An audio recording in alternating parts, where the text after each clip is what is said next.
Save our schools. We hear that a lot today, especially in Wisconsin, but not just there, from every state in the nation, including Texas.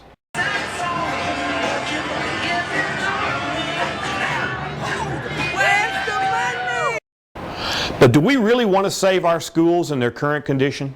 Our teachers brought us here today. For what? What are you guys protesting? Are you testifying or? You know, I don't really know. I guess we're protesting today. We're trying to stop whatever this dude is doing. Do we really want to save any organization where educational funds are not distributed equally for all children, such as the weighted average daily attendance scheme that Texas currently uses? Where funds are frozen or restricted to growing communities, further reducing the benefits provided per child? Where the school district creates extra or special administrative positions for employees doing make-work projects just to keep them on the payroll because it's too hard to fire them. Where probationary new hire teachers are laid off merely because their contracts are easy to break, rather than evaluating all teachers and retaining the best at educating our children. Where the ratio of teachers to non-teachers in the United States has gone from 7 to 3 in 1950 to almost 1 non-teaching employee for every teacher today, which creates administrative bloat like coordinators, separate ones for primary and secondary grades, for reading, language arts, math, science, and social studies, both in the central and every school administrative budget. Where in Texas we have 2 employees for every 15 students, and the number of employees is growing faster than the student enrollment. Where central administrative salaries are up over 100%, and school administrative salaries are up 79%, and teacher salaries are up 90% over the last 10 years. But student performance has not substantially changed over the same 10 years.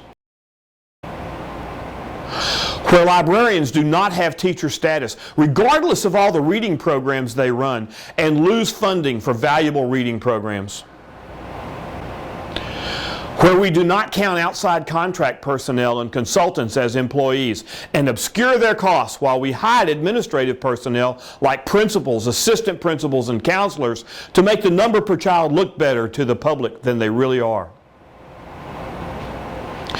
Where we have directors and assistant directors and all of their associated secretaries for positions to promote things like affective education rather than effective education.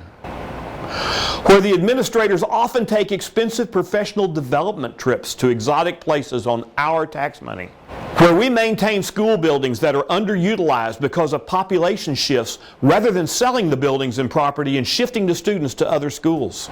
Where we do not force principals to objectively evaluate teachers and compare them to their students' average achievement scores so that the best teachers are kept and the worst are not.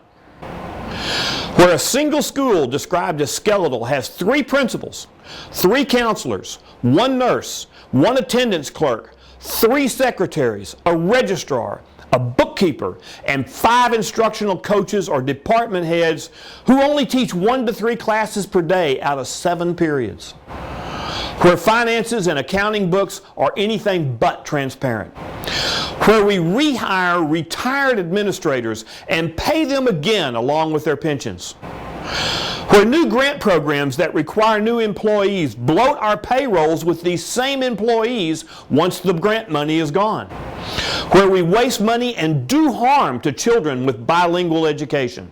Where we test students 41 days out of 177 total school days per year, 1 1/3 days of school lost each week.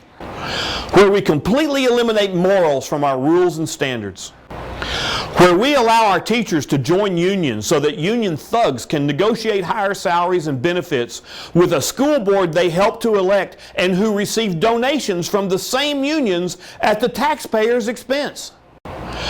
Do we want to save our schools, or do we want to save our children's education and well-being? By keeping morals in our school standards.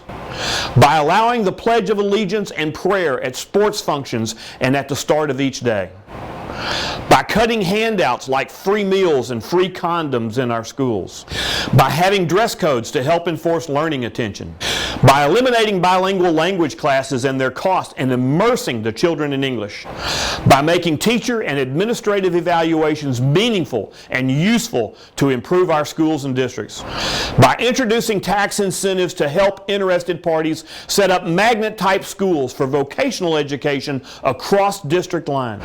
And by introducing tax incentives to help interested parties set up alternative schools across district lines for those students who need a more restricted and supervised environment for learning.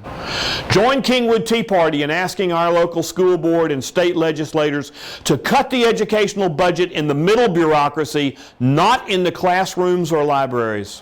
Kingwood Tea Party working with you to make our schools more education focused and less bureaucratic, not cheaper.